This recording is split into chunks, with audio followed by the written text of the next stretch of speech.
Hi friends, ఈ video అయితే ఒకళ్ళు ఉద్దేశించి కాదు నాకు చెప్పాలనిపిస్తుంది. అరే ఇకనైనా మారురియా, మీరైనా నేనైనా ఎవరైనా ఈ పక్క నుంచి మారు. ఎందుకంటున్నా అయ్యో బైక్ కొనియలేరని, పోరి బ్రేకప్ చెప్పిందని, అయ్యో తిన్నారని పోయి మందు తాగితే కాదా. ఒక్కసారి మందు తాగేటప్పుడు మన అయ్యవని గుర్తు తెచ్చుకోవాలి. మన గురించి ఎన్ని కష్టాలు పడ్డారు, ఎంత కష్టపడితే మనం మీ చేతులు వాళ్ళు సగా లేకుండా మన సగా ఉంటామని మనకు అడిగి తల్లిపిస్తున్నారు.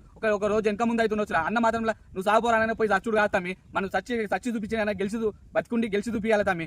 ఎవడో ఏదో అన్నాడని పోరి బ్రేకప్ చెప్పి ఆ పోరి కాకపోతే ఇంకో పోరి, ఆ బండి కాకపోతే ఇంకో బండి, దాని తాతలు మించిన కానీ బండ్లు వస్తాయి, తాతలు మించిన పోరీల ముందు వస్తాయి. ఎవడో ఏదో అన్నాడని అయ్యవ తిట్టినారని పోరి బ్రేకప్ చెప్పి దాన్ని పోయి పురుగుల మంది ముందు ఒకసారి అయ్యవ గురించి తాత మీకు కుదర మనం మీరు వసుకొని పోతారు. అది నువ్వైనా నేనైనా గుర్తుపెట్టుకోరు. ఒకరికి రెండు సార్లు అదే ఏదైనా సచ్చి సాధించకుండా బతికి సాధించాలంటారు. బతికి సాధించాలని తమ్మి మనం పోతాం, మనం పోతాం. కానీ మన అయ్యవ ఎన్ని మాట అంటారు. మన అయ్యవ కూడా 4 రోజులు ఏడుస్తారు, బాధపడతారు. మన దోస్తాను మన ఇంటి తిరిగిన కూడా 4 రోజులు ఏడుస్తారు, అయిపోతుంది. 4 రోజులు స్టేటస్ పెడతారు, అయిపోతుంది. మిగతా కాలం ఏముంటుంది తమ్మి మన అయ్యవకి ఇళ్ళ కాలం కష్టసుకాలం పెట్టిన వాళ్ళమే. ఇక్కడైనా మారూరి అబ్బాయి మారూరి పురుగుల మందు రావుడు ట్రైన్ కింద మనం ఆగి 10th ఎగ్జామ్ ఫెయిల్ అయినా కూడా ఇవన్నీ పని చేసుకోతాం.